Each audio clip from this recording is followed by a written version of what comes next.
ये मैं उनकी नहीं सुनूंगा जो पारखी लोग बीजकपंथी है वो कहते हैं, मैं उनकी नहीं सुनूंगा, क्योंकि अभी बीजकपंथी पारखी तो अभी 100 साल हुए, 100 भी नहीं हुए, अभिलाष दास तो अभी मरे,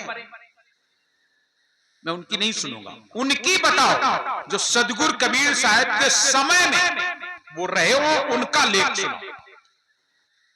सदगुरु कबीर के समय में धर्मदास साहब रहे, सदगुरु कबीर के समय में राजा वीरभान रहे, इनके इतिहास को उठा के देखो क्या लिखा है। जितना भी इतिहास आपको मिलेगा 100 साल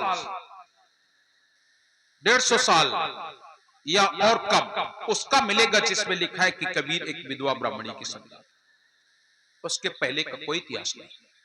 और वो भी मैं तो ये कहूंगा कि आचार्य हजारी प्रसाद द्विवेदी ने इसको लिखा है, और ये तो अभी हुए हैं आचार्य हजारी प्रसाद द्विवेदी, कोई उनको बहुत ज्यादा समय नहीं हुआ, अभी मरे हैं आचार्य हजारी प्रसाद द्विवेदी। हुजूर गंज इमाम साहब ने यही इलाहाबाद के कुंभ मेले में सारे लोगों को बुलवाया था, उसमें हजारी प्रसाद द्विवेदी आए थे और उन्होंने इस बात को स्वीकार किया कि मैंने सोचा कबीर पर कुछ लिखूं तो मैंने लिख दिया। और आज हमारे पढ़े लिखे लोग वही दिखाते हैं, ये इसमें लिखा है, ये इसमें लिखा है, बस लिखा लिखा चिल्ला रहे हैं, लेकिन कभी अनुभव नहीं किया। लिखा लिखा चिल्लाने से क्या होता है? कभी तो नजदीक में जाओ, पास में जाओगे तब तो कुछ पता लगेगा। साहब कबीर के ग्रंथों का अनुशीलन नहीं किया, कभी किसी संत के पास नहीं पहुंचे। हमारा कबीर पंथ का मूल केंद्र कबीर धर्मनगर दामा खेड़ा है, और वो मूल केंद्र है नहीं, किताबों में लिखा नहीं, उनका प्रत्यक्ष प्रमाण है। 1570 में मुक्तामणि नाम साहब को स्वयं सदगुरु कबीर ने अपने हाथ से तिलक किया था। 1519 में मथुरापुरी में सदगुरु कबीर धर्मदास साहब को मिले। 1520 में बांधवगढ़ धर्मदास साहब अपने यहां ले आए सदगुरु कबीर को। 50 साल तक वहां पर ज्ञान उपदेश हुआ, और 1520 से और 1570 होते 50 की नहीं, पूरे 50 वर्ष तक साहब कबीर का संबंध बांधवगढ़ से रहा, और वो आज बांधवगढ़ है। ऐसा नहीं कि कहीं चला गया हो, ये केवल ऐसा नहीं कि किताबों में लिखी बातें सुना दी जाती हैं और इधर उधर की बातें, वो बांधवगढ़ अभी है, और बांधवगढ़ में अभी अगहन पूर्णिमा को मेला लगता है। जो लोग जाना चाहेंगे 12 तारीख को निकलेंगे, 13 को पहुंचेंगे, 13 और 14 वहां कार्यक्रम है, और वो गुफा भी सुरक्षित है जहां पर सदगुरु कबीर ने धर्मदास साहब को सार शब्द दिया था। वो चौका स्थल अभी सुरक्षित है जहां पर चौका आरती हुआ था। मैं आपसे निवेदन करता हूं, वो कबीर तलैया कही जाती अभी भी वहां है उस जमाने की। और ये लोग आंख में पट्टी बांध करके और दुनिया को संदेश देते हैं कि कबीर ऐसे हुए, कबीर वैसे हुए, कबीर को यहां ऐसा लिखा गया, कहीं वहां लिखा गया। हमारे साहब एक लोग हैं, उन्होंने एक बड़ी सुंदर घटना सुनाई थी।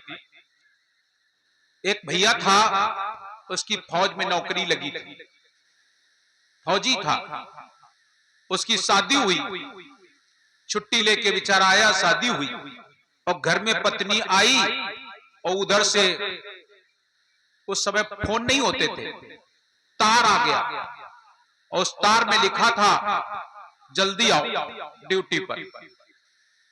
अपनी पत्नी को घर छोड़ा और वो ड्यूटी पे चला गया, और ऐसी ड्यूटी पर पहुंचा कि वो 2 साल तक घरे लौट के नहीं आओ। तो उसकी पत्नी तार करती है, और उस तार में लिखती है कि मैं तो विधवा हो गई। उसकी पत्नी लिख रही है मैं तो विधवा हो गई, और वो तार पहुंचा जाके उसको मिला, एक कांत किनारे में जाके उसने पढ़ा तो उसमें लिखा था कि मैं तो विधवा हो गई।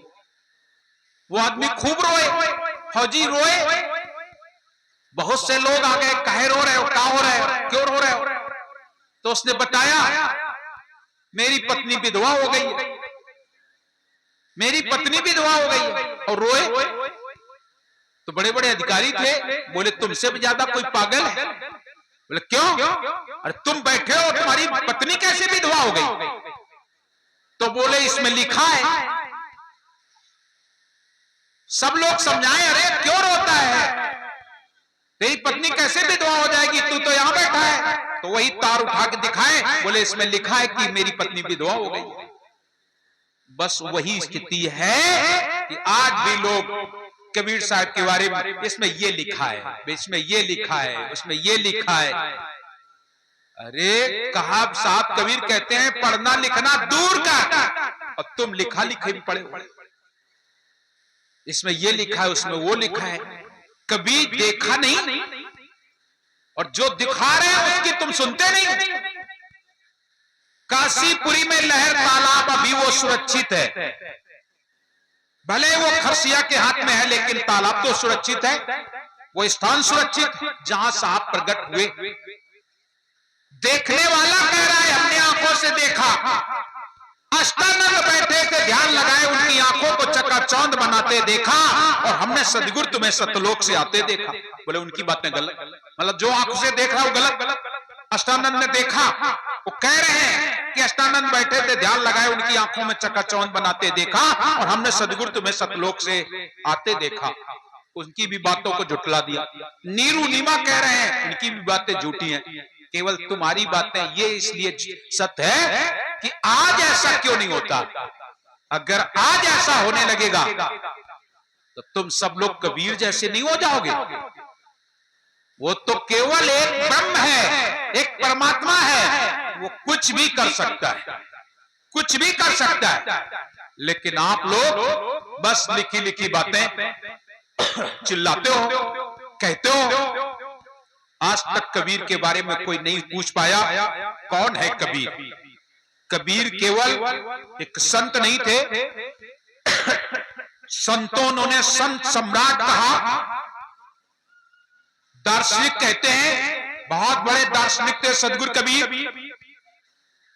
कबीर लोग जो कहते हैं लेखक, सदगुरु कबीर साहब जैसा कोई लेखक नहीं।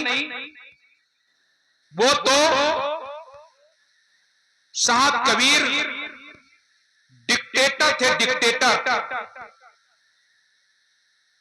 उनको सर्वश्रेष्ठ माना, लेकिन आज भी लोग नहीं समझ पाते कि कबीर कौन है।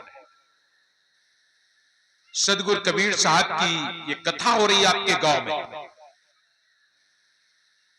लोगों के पास समय नहीं है। गांव के कितने लोग हुए हैं? मुश्किल से 10-15 लोग बैठ हुए हैं, सारे बाहर के लोग बैठे हैं। गांव के लोग हैं? गांव के लोग नहीं होंगे, समय नहीं है। और जब उनसे पूछोगे तो वही बात बताएंगे कि कबीर विधवा ब्राह्मणी की संतान थी। साहब कबीर की बातें सुनने के लिए समय नहीं है। और शाम के नौटंकी करवा दे, उसमें एक डांसर ले आना, फिर देखो कई रुपया बरसत, जगह छोड़ के कौन ना जाई, भैंसिया छुटा जाए चाहे तो छुटा जाए, तब ना सुनिए। वहां आप बैठ करके पूरी रात बिता दोगे, और यहां आने के लिए आपके पास समय नहीं है। यहां आने के लिए समय नहीं तुम्हारे पास। का गांव कटरा गांव में कोई रात है नहीं कहा, कहो एक हमारे लोग सोचत हो कि राम सेवक कोरी आए तो कहो कहे कोरी तो बैठ के कथा कही रहे हैं, एक हमारे कहो नावत हो। जबकि हमारे से पहले तो साहब विपिन साहब आपकी कथा पर साल कह गए, उनके बारे में तो जानकारी होगी न, मेरे जानकारी हो तो। और फिर कौन बैठा है, इससे क्या लेना देना। ज्ञान तो ज्ञान होता है, लोग नहीं समझते हैं, नहीं समझते हैं। बता दिया है, आप सब लोग ज्ञान से मतलब नहीं है, साहब कबीर की वाणी से मतलब नहीं है, चकाचौंध होना चाहिए, चकाचौंध होना चाहिए, वहां लोग जाएंगे।